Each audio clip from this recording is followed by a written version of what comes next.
skala 1 sampai 10, rapor Pak Jokowi berapa sih sebenarnya?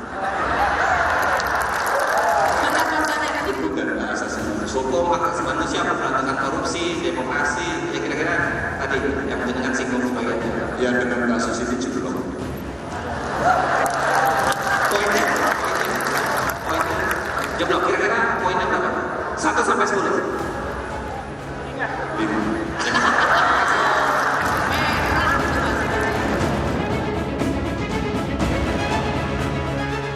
Capres nomor urut 3, Ganjar Pranowo kembali melontarkan kritikan pedas kepada Presiden Joko Widodo. Penegakan hukum disebut menurun, dari skala 1 hingga 10, Jokowi disebut hanya mendapat nilai 5. Polemik putusan MK, banyaknya intervensi dan rekayasa kasus oleh pemangku kebijakan, jadi faktor utama penegakan hukum di Indonesia mendapat raport merah.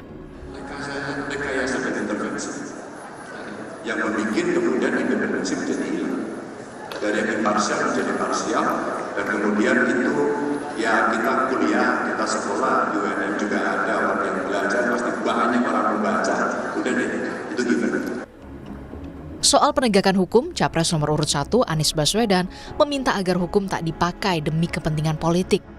Prinsip-prinsip penegakan hukum, prinsip-prinsip penegakan keadilan harus ditegakkan.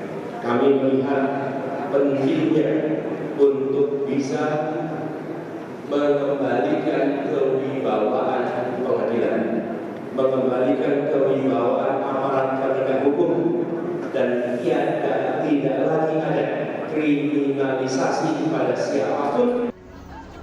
Lain Ganjar dan Anies, Capres nomor urut 2, Prabowo Subianto justru tak menjawab dan hanya tersenyum saat wartawan meminta tanggapannya soal raport merah Jokowi dalam penegakan hukum.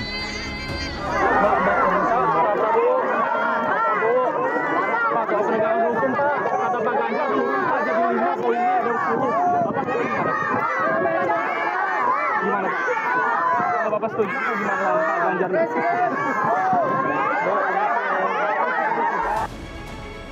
Raport merah penegakan hukum yang dilontarkan Capres Ganjar Pranowo semoga bukan sekedar gimik mencari simpati. Karena di sisi lain, pendamping Ganjar adalah Mahfud MD, menteri yang mengkoordinasi politik hukum dan keamanan. Tim Liputan, Kompas TV. Capres nomor urut 3, Saudara Ganjar Pranowo memberi nilai 5 soal penegakan hukum di era pemerintahan Presiden Joko Widodo. Kemudian juga, benarkah penegakan hukum di era Jokowi ini jeblok imbas dari putusan MK? Kita bahas bersama peneliti Pusat Kajian Anti Korupsi PUKAT Universitas Gadjah Mada UGM, Zainal Arifin Mohtar. Kita biasa panggil Mas Uceng. Mas Uceng, selamat sore. Jadi di Makassar Anda sempat menanyakan penilaian Capres Ganjar soal penegakan hukum di era Jokowi, kemudian diberikan nilai 5. Sebenarnya latar belakang Anda mau menanyakan ini apa? Kemudian kaget nggak jawabannya itu? Karena ada Pak Mahfud MD juga di sampingnya sebagai pasangan ya begitu? Saya kira sangat beralasan ya apa yang disampaikan oleh Mas Ganjar gitu, karena memang kalau kita ingat sekitar sebulan sebelumnya, sebelum ribut-ribut soal politik dinasti lalu kemudian Gibran dipaksakan maju itu, kan Ganjar ditanyakan hal yang sama, dan seingat saya dia menjawab poin 7 sampai 8 seingat saya. Jadi waktu ditanyakan di UGM, seingat saya dalam sebuah diskusi oleh itu dia menanyakan, dia jawab dengan hal yang sama. Makanya di pertanyaan yang di Makassar itu kan saya tanyakan hal yang sama. Saya mengatakan bahwa beberapa sebulan yang lalu Anda mengatakan bahwa rapor pemerintahan Pak Jokowi khususnya di wilayah hukum, demokrasi dan lain sebagainya itu kan 7 sampai 8. Nah, kalau sekarang dengan kondisi sekarang ini, nah itulah kemudian jawabannya keluar 5. Artinya memang clear sebenarnya Mas Ganjar kira-kira itu memotret betul yang namanya kejadian belakangan, kejadian antara proses cawe-cawe lalu kemudian sampai kemudian putusan MK dan lain-lain sebagainya. Nah, saya kira kalau ditanyakan ke saya tentu mengatakan tentu bukan sekedar pada saat sekarang. Saya tentu beda pendapat dengan Mas Ganjar, khususnya mengatakan 7 dan 8, walaupun dia ungkapkan itu sebulan yang lalu. Saya kira sebelum sebelum terjadinya cawe-cawe ini, rapor Pak Jokowi pun sebenarnya sudah tidak baik ya, karena ada banyak sekali banyak sekali sebenarnya angka Apa saja kriteria atau dan parameternya? data Maksudnya? yang menunjukkan bahwa angka merah pemberantasan korupsi, misalnya indeks persepsi korupsi di zaman Pak Jokowi itu terjadi penurunan terbesar sepanjang sejarah Indonesia pasca reformasi. Ya, jadi terjadi penurunan yang paling luar biasa, lebih dari 3 poin. Begitu juga indeks mengenai demokrasi, begitu juga indeks-indeks lain ya yang berkaitan dengan penegakan hukum. Ya kan kita mengalami penurunan atau stagnasi. Dan kalau kita lihat dari begitu banyak indeks-indeks yang sejenis, sebenarnya itu agak menunjukkan bahwa pemberantasan korupsi, penegakan hukum memang berjalan di tempat. Yang kedua, saya kira saya menjulukinya bahwa pemberantasan penegakan hukum di zaman Pak Jokowi ini banyak berkeringat, tapi tidak bergerak dari tempat itu juga. Seperti orang lari di treadmill sebenarnya. Apakah Pak Mahfud, beberapa tim di Kementerian Hukum dan HAM dan lain-lainnya tidak bekerja? Saya kira mereka melakukan ada banyak hal, beberapa hal ya. Tapi apakah itu memberikan dampak dan hasil, itu yang tidak. Jadi saya mengatakan bahwa bukan berarti tidak ada upaya yang dilakukan kementerian di level bawah, tapi memberikan impact-nya itu yang sangat lemah. Jadi saya menjulukinya bahwa seperti orang berlari di treadmill, berkeringat banyak, tapi tidak bergerak dari tempat itu saja. Nah yang ketiga saya kira, Tapi kalau jalan kita di tempat aja gitu ya. Tapi apakah ini kemudian menjadi bumerang juga? Oke, silakan. Nah yang ketiga saya kira, kita harus lihat konteksnya bahwa dalam konsep penegakan hukum, mustahil kalau kemudian seorang pemimpin negara itu tidak memberikan direksi yang direktif yang pas gitu. Jadi kalau hanya dibiarkan untuk manuver di wilayah menteri, manuver untuk dikerjakan oleh menteri tertentu dan lain-lain sebagainya, tanpa direktif yang jelas, tanpa perlindungan yang memadai, saya kira tidak. Karena misalnya kita memperbaiki satu level, kita mendorong sebuah kebijakan, tapi pada saat yang sama kalau institusi-institusi penegakan hukum seperti kejaksaan, kepolisian, lalu kemudian hal-hal lainnya yang berkaitan dengan penegakan hukum masih tidak diberikan sentuhan memadai, saya kira itu akan tetap merusak. Itu akan tetap membuat angka Indonesia menjadi buruk. Nah, saya ingin mengatakan bahwa lagi-lagi kalau kita balik ke pertanyaannya Mas Ganjar atau pernyataannya Mas Ganjar, saya kira 7 dan 8 yang dia ungkapkan sebulan yang lalu itu terlalu murah hati. Dan saya kira yang memang yang pas itu adalah belakangan ketika mengatakan 5. Tetapi apapun itu, apakah ini Tapi yang paling sebuah... bold sama Mas Ganjar itu kan soal keputusan MK di perkara 90 yang dia bilang menelanjangi lah dalam tanda kutip gitu. Anda setuju juga dengan itu? Apakah itu kemudian bisa membuat sangat jeblok gitu?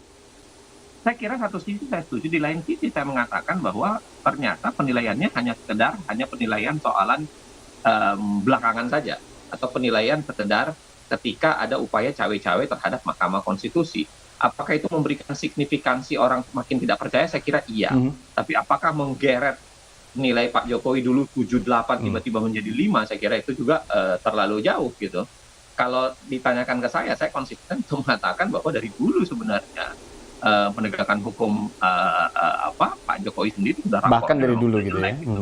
Dan ini sekarang hanya semacam pembuktian bahwa itu memang jelek sebenarnya gitu.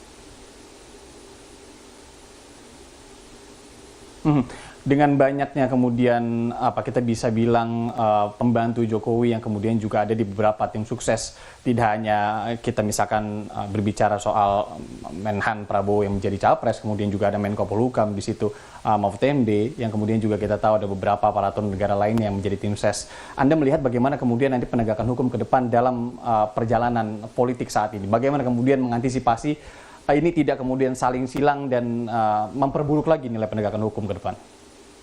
Saya kira sebenarnya ada satu bahasa sederhana, Mas, untuk mengatakan bahwa penyakit yang paling mendasar dari pemerintahan Pak Jokowi ini adalah biarkannya yang namanya konflik kepentingan. Jadi dibiarkannya terlalu banyak wilayah yang konflik kepentingan, dan konflik kepentingan itu tidak diajarikan jalan keluar, tapi dibiarkan begitu saja. Misalnya banyaknya misalnya pengusaha sekaligus penguasa misalnya mengambil keputusan negara Tapi pada saat yang sama dia pengusaha yang kemudian unit usahanya sangat mungkin diuntungkan oleh pengambilan keputusan itu. Nah, pada saat yang sama di banyak tempat juga begitu, di wilayah penegakan hukum dan lain-lain sebagainya itu dibiarkan konflik kepentingan. Makanya salah satu pekerjaan rumah terbesar sebenarnya kalau kita mau bicara adalah bagaimana mengikis atau menghilangkan konsep kemungkinan konflik kepentingan. Nah, problemnya adalah ketika Pak Jokowi malah membiarkan para menterinya itu bermain untuk kemudian main di Capres 1, Capres 2, Capres 3, dan lain-lain sebagainya. Dan itu kan sangat berpeluang untuk mereka mencoba menyalahgunakan kuasa untuk itu. Bahkan sebenarnya catatan ini juga kita berikan kepada Pak Jokowi sendiri, karena Pak Jokowi jelas-jelas mengendorse salah satu pasangan Capres. Ya kan, sejauh mana barangkali Pak Jokowi tidak akan menggunakan kuasanya, sejauh mana dia akan menutup yang namanya konflik kepentingannya. Dan satu hal sebenarnya yang paling kita garis bawahi dari fragmentasi para menteri yang mulai bergeser kepada para capres, saya kira adalah efektivitas pemerintahan. Jadi kita bisa katakan bahwa nanti mulai selama begitu mereka sudah terfragmented ini, pertanyaan mendasar adalah efektivitas pemerintahan. Dan dalam beberapa hal kan Pak Mahfud sendiri sempat menyampaikan itu di wawancara podcast kan, menyatakan bahwa keadaan tidak semesra dulu gitu. Keadaan menjadi seakan-akan menjadi formalitas dan kaku. Nah, saya kira jadi bukan hanya sekedar pembiaran konflik kepentingan yang berbahaya dari membiarkan menteri untuk membela masing-masing kandidat capres atau malah menjadi kandidat capres dan cawapres, tapi yang kedua adalah potensi penggunaan kuasa terhadap itu, ya kan? Plus pada saat yang sama fragmentasi pemerintahan, karena pemerintahan kemudian menjadi sangat terganggu akibat mereka terbelah ke dalam kubu-kubu tertentu. Oke. Kalau kita berbicara juga soal apa yang kemudian bisa dilakukan masyarakat untuk memantau ini semua, di luar memang ada sosial media begitu ya. Ini TNI kalau kita lihat juga sudah mendirikan posko netralitas TNI, salah satunya. Untuk kemudian kita potret, misalkan ada oknum TNI, baik itu ASN ataupun prajurit yang tidak netral, itu bisa kita laporkan di pos itu. Anda melihat seperti apa yang bisa kita lakukan sebagai masyarakat untuk kemudian memastikan penegakan hukum ini ya tetap bisa berjalan dengan baik, meskipun di tengah proses politik ini? Saya kira kalau bicara soal kepemiluan, potensi konflik kepentingan atau tidak netral itu kan tidak hanya sekedar di birokrasi ya, tidak hanya sekedar tentara di polisi, birokrasi juga begitu. Potensi kemungkinannya. Jadi kalau kita mau tutup, kita tutup semua tuh, mulai dari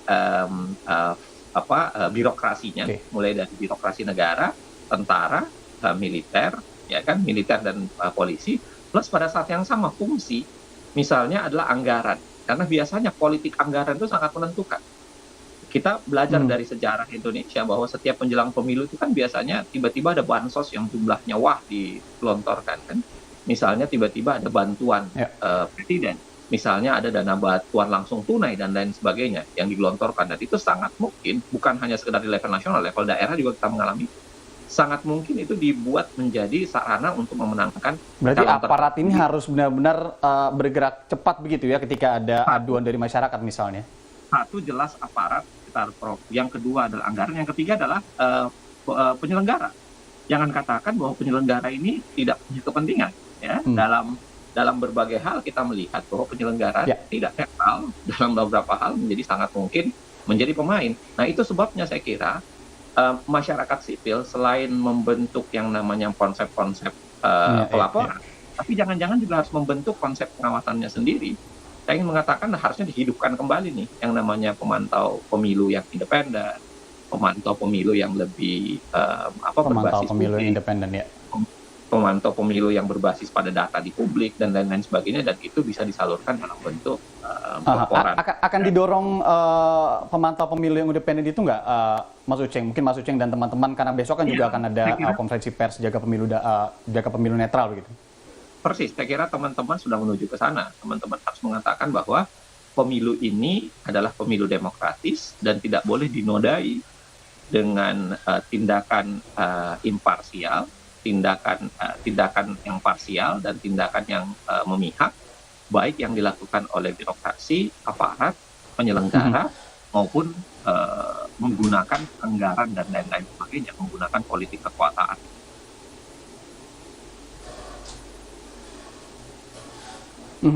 Mas Uceng, kalau misalnya kita balik ke Makassar kemarin sudah ada penilaian buruk lah soal rapornya gitu. Kalau Mas Uceng sendiri menilai sebenarnya sudah lama nilainya itu jeblok gitu ya. Kalau untuk capres-cawapres ini akan segera berkampanye, kemudian kita tahu akan debat di televisi dan lain-lain. Apa yang kemudian menjadi poin penting untuk kemudian meningkatkan citra mereka mungkin ya terkait dengan penegakan hukum ini? Misalkan salah satunya adalah tidak hanya memberikan nilai, tapi juga memberikan analisa masalah dan solusinya seperti apa. Apakah itu salah satu yang patut untuk diberikan? Saya kira walaupun memang kita biasanya berdebat ya, seberapa kuat sih sebenarnya visi dan misi itu mempengaruhi pemilih. Apakah yang namanya kampanye itu, visi dan misi yang tertulis itu akan dibaca oleh pemilih dan dijadikan dasar. Kita berharap itu. Tapi apakah angka survei menyatakan itu? Jangan-jangan tidak. Itu satu. Yang kedua adalah mau tidak mau yang kita tunggu adalah gebrakan. Yang kita tunggu adalah gebrakan. Kalau kita bicara soal gebrakan, wilayah penegakan hukum, wilayah hukum tentu selalu berkisar di 3 hal yang sering dikatakan adalah Lawrence Friedman itu yang dikatakan secara teoritik. Dia katakan bahwa satu tentu saja adalah substansi hukum, maka harus ada banyak perbaikan hukum yang dilakukan. Orang takut bicara karena ada undang-undang ITE, ada ancaman kemudian bisa dipenjara karena kritik dan lain sebagainya. Ini ada banyak tugas besar untuk segera memperbaiki undang-undang, undang-undang cipta kerja yang menyakiti buruh dan lain-lain sebagainya. Plus yang kedua adalah tentu saja adalah struktur, ya, kelembagaannya, bagaimana konsep kelembagaannya, jadi bukan sekedar substansi, konsep kelembagaannya, bagaimana kelembagaan penegakan hukum, bagaimana yang namanya kepolisian, yang namanya kejaksaan dan sebagainya. Plus pada saat yang sama adalah kultur, budaya penegakan hukum kita. Itu masuk budaya bukan hanya sekedar masyarakat, tapi juga budaya penegak hukumnya. Selama budaya suap dalam tanda kutip ya, itu masih terjadi. Itu tentu saja wilayah penegakan hukum akan mengalami tantangan. Maka pemberantasan suap itu pasti, pemberantasan korupsi itu pasti harus menjadi agenda yang kedepankan. Kalau berbicara undang-undang, kemudian berbicara lembaga, tadi juga sudah disinggung soal putusan MK. Apakah Anda, ini terakhir Mas Uceng, melihat putusan MK kemarin ini sangat mencederai nilai penegakan hukum pemerintahan Jokowi Ma'ruf Amin, atau Jokowi lah secara khusus selama 10 tahun ke belakang ini, Mas Uceng? Saya tadi sudah sampaikan ya. Saya kira apa yang terjadi di MK itu hanya sekedar untuk menegaskan bahwa memang pemerintahan kali ini itu tidak punya arah dan cita-cita penegakan hukum yang memadai. Karena kemudian membiarkan atau malah kemudian ikut cawe-cawe dalam sebuah proses kenegaraan. Walaupun operatornya bisa jadi bukan dari istana semata ya. Kalau di media yang beredar kan bukan sekedar istana, ada juga partai, ada juga beberapa pihak dan lain sebagainya, termasuk MK sendiri yang membiarkan dirinya mengalami konflik kepentingan. Tetapi saya kira kalau kita bicara soal kasus kemarin, arah ini yang kemudian kita semacam tontonan saja untuk menunjukkan bahwa morat maritnya sebenarnya penegakan hukum di negeri ini. Oke. Seperti mengonfirmasi begitu ya, kalau dari Anda sendiri tadi Anda bilang juga terlalu murah hati Ganjar kalau berikan 7 dan 8 sebulan yang lalu. Mas Uceng, tentu masih banyak nanti diskusi yang kita harapkan untuk bisa dijawab oleh Anda soal penegakan hukum dan juga anti korupsi pada khususnya. Terima kasih sekali lagi peneliti Pukat UGM Zainal Arifin Mohtar. Mas Uceng, sehat-sehat selalu. Sampai ketemu lagi di lain kesempatan.